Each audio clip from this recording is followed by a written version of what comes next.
dia, crianças, tudo bom? Hoje nós vamos ter aula de matemática e vamos conversar um pouquinho sobre medida de massa. Assim, na semana passada, a gente conversou um pouquinho sobre a medida de comprimento e hoje nós vamos conversar um pouquinho sobre a medida de massa. Então, para você que quer acompanhar a explicação, pega o seu livro, bota lá na página 103, onde tem toda a explicação do conteúdo da aula de hoje. E depois nós iremos fazer atividade na página 104, 105 e 106, ok? Mas primeiro a gente tem que entender o que é essa medida de massa, para que ela serve, para que ela foi criada. Ela serve para a gente saber o peso das coisas. Pode ser o peso das pessoas. Que eu não gosto muito de saber meu peso, não, porque normalmente eu tô sempre acima do peso, então eu tô correndo da balança. Mas as pessoas que são fitness, as pessoas que são ligadas à saúde, elas geralmente acompanham o seu peso para saber se você está engordando, para saber se você está emagrecendo. Então ela usa muito a balança. Então ela serve para medir o peso das pessoas, o peso da carne, o peso da manteiga, o peso dos legumes, o peso da ração que você compra. Então, vários produtos são usados por peso. E como eu já disse, a gente usa a balança para saber a quantidade de massa que tem ali. Então, o peso que tem ali. Então, a medida, o instrumento usado para medir a massa é a balança, ok? Assim como na unidade de comprimento, a unidade de massa também possui uma unidade principal, ou seja, é aquela que a gente mais usa no dia a dia. Qual é a unidade principal da massa? A grama.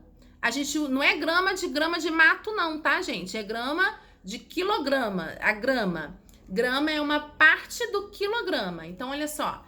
A grama a gente usa quando a gente quer ir lá na padaria e fala assim, eu quero 200 gramas de queijo.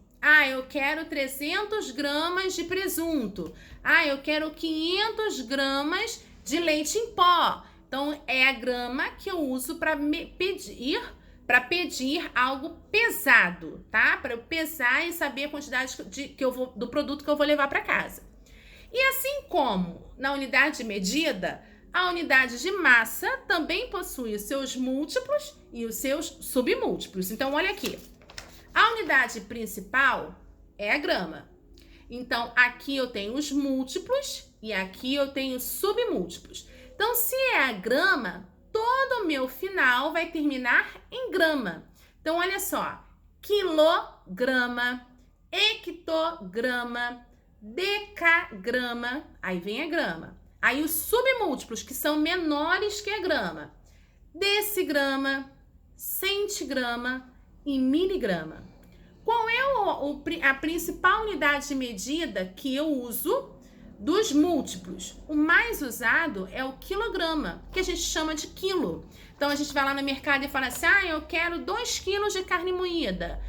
Eu quero 5 quilos de arroz. Eu vou comprar 1 quilo da carne. Então, o quilograma, que a gente chama de quilo, é o mais comum, o mais usado. E dos submúltiplos, dos pequenininhos, qual é o que eu mais uso? O miligrama, que a gente usa muito quando a gente vai tomar remédio. É só 5 miligramas, o seu comprimido tem 5 miligramas, ou seja, tem um pedacinho pequenininho da grama, tá? Então, miligrama é bem pequenininho, é uma parte bem pequenininha, lembra da régua? Que a régua, cada pedacinho é 1 grama. E dentro dessa grama tem vários tracinhos pequenininhos. Isso são as miligramas. Deu para entender? Então, agora nós vamos pegar o livro, fazer atividade na página 104, 105 e 106. E eu volto no próximo vídeo para a gente corrigir, porque não vai dar tempo de eu corrigir as 3 páginas num único vídeo. Combinado? Então, faz aí que eu volto já já. Um beijo e até daqui a pouco.